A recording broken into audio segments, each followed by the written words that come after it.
done for. Everyone get out. Ahoy sailors! Welcome back to World of Warships, and welcome back to me as well, because I've been away for a week. I've been on holiday, and I've decided to start off things with a World of Warships video because I've got 10 more beta keys to give away, so I thought I might as well get that done sooner rather than later. So, as per last time, leave a comment below if you do want a beta key. I think I'm going to specify a couple of things that I probably should have specified last time. I'm going to say specifically if you want a beta key, if that's what you're interested in. I mean, if you're just commenting on the video, then okay. But if you're also wanting a beta key on top of just making a comment, then make it clear that you're also interested in a beta key, and I will pick out 10 random comments of people who said they want beta keys. So I'm going to make that specification, because I was actually surprised by the sheer number of comments in the last video. It was my most commented video ever, basically. I'm also going to say there's going to be a 2-day deadline. I wasn't very clear last time. I think I waited about 2 days and picked out the winners. And even though I, at that point then, went and made an annotation on the video and put in the video description that it was closed, I still had people saying, ICANN has beta key please, but at that point you were unfortunately far too late. So if you're watching this more than 2 days after it came out, you are, again, too late, unfortunately. Sorry. But I feel like setting some kind of deadline on it reduces that confusion and hopefully make things a bit clearer for people. So, what I'm going to do this time is I'm going to look at destroyers. Now, I managed to get up to tier 6 with the aircraft carriers. As you can see, there's the Saipan. It's not that different from the tier 5, the Independence. The main upgrade that you get is actually in terms of your fighter complement. You start to get monowing fighters for the first time, as opposed to biplanes. And as you can see, I still have biplane dive bombers, so they're still a bit naff, to be honest. It's a pity they don't really get upgraded at all, but the tier 7 does finally have a dive bomber upgrade. The tier 6 actually does have a torpedo bomber upgrade, so I'm not sure why there's not also a dive bomber upgrade, but there it is. I'm still concentrating on shooting down other people's toys, as you can see. Otherwise, I am also at the tier 5 battleship, the Congo, and that's proving to be alright, although a bit unpredictable. You might think that battleships would be my thing, but I don't know, there's just a couple of different things about the battleship gameplay that means it doesn't quite catch my imagination. So what I'm having the most fun with so far are probably cruisers and aircraft carriers, but I've resolved that I'm finally going to have a proper, go at destroyers as well. And this is newly unlocked. This is the tier 3 Japanese destroyer. And before we actually start the battle, obviously no upgrades as of yet, but also no commander. And I didn't really probably talk about this last time, how it works with the crew upgrade, as it were. The crew experience. What am I saying? I'm totally out of practice at this, talking into a microphone. So I might derp a bit more than usual, if such a thing is possible. So, I have bought the ship, and I specified when buying the ship that I did not want to get a stock commander. Now, unlike World of Tanks, there's no base commander, like there's no base skill. Like that 0 to 100% base skill that you get with your crew in World of Tanks doesn't really apply in World of Warships. What is important about your commanders is their skills, what you can train them up to do. So, carrying over your skilled commanders up the tiers, obviously, you're going to specialise your commanders based on what kind of ship they're in, but you're going to want to carry on those experienced commanders because they give you some very useful abilities and some useful buffs. So I'm going to take my commander from the tier 2, and as you can see, it defaults to commanders that are in other ships, so I could steal a commander that's in another ship. And my only other Japanese ship at the moment is the Congo, so that would be a bit pointless because he's trained up with crew skills for battleships, which are no good on a destroyer especially. So we're going to choose this guy, and as you can see what his XP was, and he's got 1 skill point available from his battles in the Umikaze. So how it works is, if we click on there, now we'll assign the command to this ship, yes, and we then have to retrain him. So at the moment he is operating at reduced efficiency because he's not trained for this ship, basically. So what we want to do is we want to train him, and as with World of Tanks, you can train for premium currency, and basically you take no hit to experience. I can train for credits, and at which point you take a hit to your skills, and also you take a hit to the amount of experience he's actually currently got towards his next skill point. And then I can go free, and that wipes out any XP I've actually got on there, and I'll actually choose that because we'll show you what it does. You then have a retraining skill cost, and this is true for whether you do it for credits or whether you do it for free, but the amount of XP that you need to retrain him for the ship, it actually it kind of varies. So you're with credits, you're basically reducing the amount of grinding you have to do on your captain. Now I've still got that one skill point that's carried over, so I can put the skill point into that thing there, but it only operates at 50% because he's not actually trained for this ship yet. And I can illustrate this better with my Congo captain, who is in the same position. He's got 3 skills, but because he's almost but not quite trained up for the Congo, those are all operating at 50%. So you get that 50% penalty until they are fully trained for the ship that they are on. So I kind of like it, but it has the downside that cost, that training cost, which is only 1,000 XP for this tier 3 destroyer, that goes up. So the retraining costs get more expensive depending on the tier of the vessel, and that's not true at all in World of Tanks. The training costs of your crew are entirely agnostic. Is that the right word I want to say? But they're not at all dependent on what tier your tank is. That makes no difference whatsoever, but it does in World of Warships. So once you get to those higher tiers, there's more incentive to spend your premium currency on just retraining with no penalty. So I can see why they've done it, but it might become a bit irksome. Anyway, so we'll just jump into battle.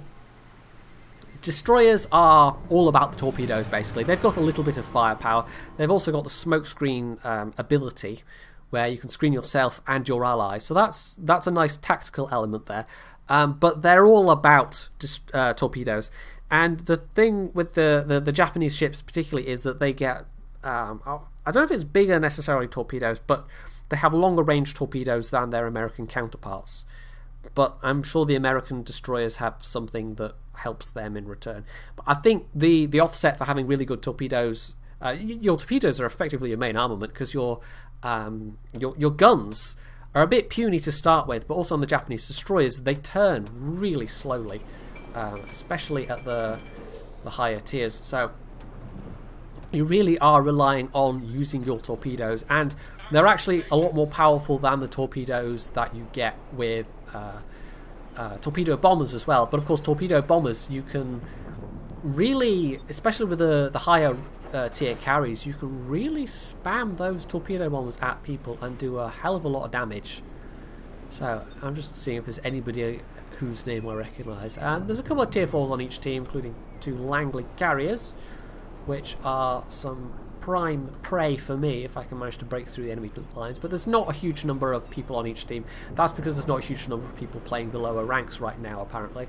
But that's kind of, I mean, that kind of makes sense. But we'll just go to this person. But as people in the CBT are moving through the tiers, that they're kind of like, the higher tiers are becoming a bit more populated, and the lower tiers are becoming a bit less populated, because it's a relatively fixed amount of people playing right now.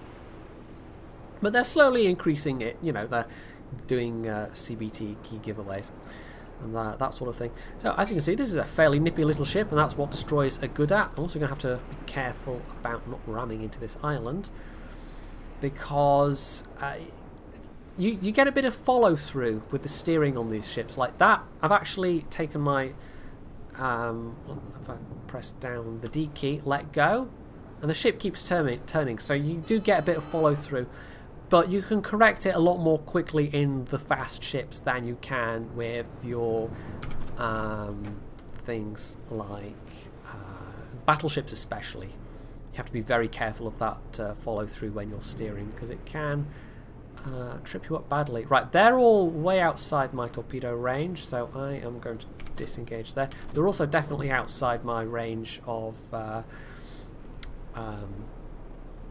the guns that I've got, which are pretty puny. They're not particularly big. I can just about get range on that battleship. So yeah, we'll see how much damage that does. Probably not much. I actually see if I can mouse over. No, it doesn't give me that. Unlike World of Tanks, you can't mouse over and see the kind of the shell type or whatever. So I was actually hit. I'm actually going to try and give some screening to my friendlies. I don't actually know offhand what my anti-aircraft armament is like, but that's something. Destroyers have got sort of decent anti-aircraft armament, but oh, he's immediately going after our carrier. That's not good. And our carrier has only got his AA guns for defense, so we might lose our carrier right away because the Langley is pretty slow. In lower tiers, I think that's a very valid tactic. Like if you've got 2 torpedo bombers and you see, as in our case, our guy sent his fighters out to protect his own torpedo bombers but left himself unprotected, so you can just send out your torpedo bombers after the enemy carrier and hope to just knock them out at the very beginning. So we might lose him. If I can see what his health bar's like. Now he is able to defend himself a bit, and he's obviously also able to dodge a bit, but like I said, the Langley's not particularly good. However, that means the rest of us are relatively safe from torpedo bombers, at least for the time being. So that's what St. Louis, that's got St. Louis rather. It's the American pronunciation because it's an American city. I have to be a bit careful here. I'll actually fire my smoke screen because the St. Louis has got a lot of guns. Actually, someone was asking about the Aurora, what the Aurora is like, and it's not at all unlike the St. Louis. It's a lot of guns and it's slow, basically. It's got a very, very similar play style, effectively. Right, that guy is well within torpedo range. So, also, they'll hit my engine, so I'm going to fix that. Let's get my torpedoes away and go back to firing my guns. Problem solved, sir. And let's see if I can get back towards that smoke screen I laid down. Now I have the advantage of being a destroyer that my camo value essentially is the best of any class of ships, and you'll have seen that in the previous videos with the destroyers basically cloaking right in front of you. Now that's what destroyers are good at. So, although it might seem sometimes stupid to close to very close range, actually in destroyers it's not necessarily a really bad idea. Because you're more certain of getting your torpedoes to hit. You can use things like smoke screens to cover your approach more effectively.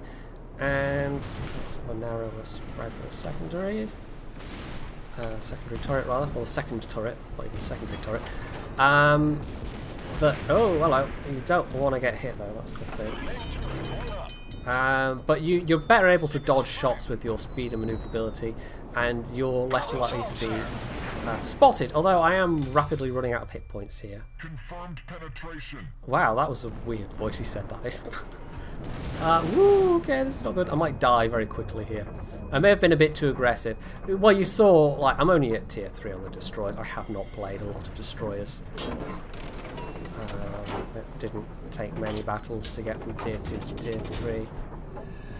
Now one thing I want to point out is that you actually get a little kind of a timer thing there almost. It tells you, because things can be repaired, but it just kind of happens at its own pace, as it were. So fires will go out in their own time, flooding will be stopped in their own time, but generally speaking, if you can fire off repairs, it's probably a good thing to do so because Problem solved, I'm sir. not going to get him. You are possibly going to be in trouble otherwise. Is that enemy torpedoes I heard? No. Okay. Right, I'm in a very sorry state right now, so I'm going to have to be careful. So I haven't really got a feel for this yet, like how aggressive to be and whatever. We've also got an enemy destroyer going after our carrier, who did survive being whacked in the face a bunch of times by those enemy torpedo bombers. But the team's all very kind of split up right now, which is not particularly good. And I've got such a low amount of health that I'm probably, like, he can just take me out with his guns even. So we also didn't get a battleship, which has been somewhat decisive, I think. Did we actually get anything to compensate for not having a battleship? I'm not sure that we did. Because although the tier 3 battleship's not particularly good, but the tier 4 actually, it's a very big upgrade, and it's got a lot of speed as well. Like, it has a battle cruiser speed, basically. It's as fast as the fast cruisers. It's as fast as some of the destroyers. It's a very, very fast ship. So I am going to chance my luck with some torpedoes and then turn the hell away and hope I'll actually fire off smoke here and they can get away. It's definitely not going to hit a friendly, which is good, but that Langley's not too long for the world, as it were. But he is getting his torpedo bombers off, and I can keep firing as I'm making my getaway. Now they're probably going to cap this out. Although we are ahead on, you know, actual ships, but it's me with very low health and the Langley who's about to die between them and the cap. And they have a cruiser near their cap, or that was last spotted near their cap, who's just taken out our other destroyer. So that's not good. We do have another cruiser left in the game as well, though. Right, he's not quite within range, so I'm going to have to turn back here. Get a little bit closer. Now, I can't remember if your torpedo range gets increased, but I mean, they're very, very effective weapons. But it's the trick in a destroyer is surviving long enough to get within the effective range. And like I said in that previous video, they are the great leveler. So even though your destroyer has no armor, it's entirely reliant on speed. It's like, you can't even say, oh, the destroyers are the light tanks. I've seen people try and make exact comparisons, like destroyers are like light tanks, and cruisers are like medium tanks, and battleships are like heavy tanks. And they're not really. It's very, very difficult to actually make anything like those exact comparisons. Like, there are elements of the play style that you might say were similar, but the destroyers, for example, you know, oh, they're like light tanks. Well, they're not really. You could say they're like the T-49 specifically, which is a light tank with a very big punch, but a very unreliable punch. But people saying, again, another example, you know, carriers are like artillery. Well, there are elements of the gameplay that are similar, but if you're trying to make an exact comparison, well, actually all ships are like artillery, because all ships have the option to fire at vast distances and fire in artillery-like trajectories. So, although it's yes, it's the same kind of more passive style of gameplay in that you're not necessarily actively engaging people head to head. Oh yeah, he's seen me. That's not good. It's way, way more like there's a much bigger, I feel like, a strategic element to carriers than there is artillery, because artillery is all about indirect fire damage, and that sort of can be true for carriers, but there's also the element of, well, actually you can choose, as I have done, to make your emphasis on disrupting enemy carriers and therefore protecting your fleet that way. So there's different ways of playing it that just aren't available to World of Tanks carriers. So it's not just the same by any means. I think it's somewhat fallacious to try and say, oh, this is like this and that's like that, because there are no exact comparisons. It just doesn't work like that. They've done a very good job in making the classes very distinct from each other. Like, destroyer gameplay compared to cruiser or carrier or battleship gameplay is very different. They're all very different from each other. And I think it's probably a very smart decision of theirs to actually make cruisers what you start off with. Because cruisers are kind of... Well, they are. The all-rounders. I mean, probably the best like-for-like comparison you could make is between cruisers and the higher-tier medium tanks in World of Tanks, where they're kind of jack of all trades. They kind of do a bit of everything. And even then, you've got the difference between, you know, the Japanese cruisers, they still get torpedoes, whereas some of the American cruisers, very few of the American cruisers get torpedoes, but that again makes for a rather different sort of playstyle, whether or not you have torpedoes at your disposal. So there's 2 of us and 1 of him. It'd be nice to see him and see what his health is like, but we'll see. If I can get off some salvos of torpedoes, even if I die in the process, if some of those are successful, that'll be very, you know, that could end him nicely. And also, because that's an Iwaki Alpha, he's also got torpedoes. He's a Japanese cruiser. That's the Alpha Tester cruiser, basically. And on the enemy team, that's, again, Japanese, so I've got to be careful of him. He's also got torpedoes. This might come down to torpedoes versus torpedoes, although I'm such low health that actually, I don't know. We'll see. I'm surprised he didn't get spotted, actually, because the Iwaki fired off his smoke screen. But mind you, maybe smoke screens affect your own ability to spot other people. That actually would make sense, to be fair. And the Iwaki actually is the only ship that has that ability. Alright, oh, there you are. Right, let's immediately turn away. And then let's turn back again. So I kind of know where he was. He's trying to fire at where he thinks I was. Oh, the firing arc on these guns is not particularly great. But he can fire longer range shots than I can. So I'm having to rely really on my camo here. Right. Oh, I've got a brief glimpse of him, but he might have got a brief glimpse of me. Yes, he has. So I don't have any kind of sixth sense crew skill or anything like that at the moment, which would be incredibly useful for situations like this. But getting those crew skills on your lower tier ships, it takes a bit longer. I've only got it on my carrier captain at the moment, and it's quite useful because it not only tells you when your carriers are spotted, but also when your individual plane squadrons are spotted as well. So that can be, on occasion, very, very useful indeed.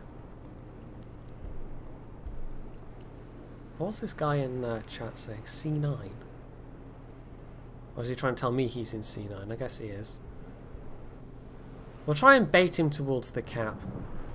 I mean, I'm making probably what is a futile attempt to control the engagement here, like draw him towards me, but I suspect this is just going to end up...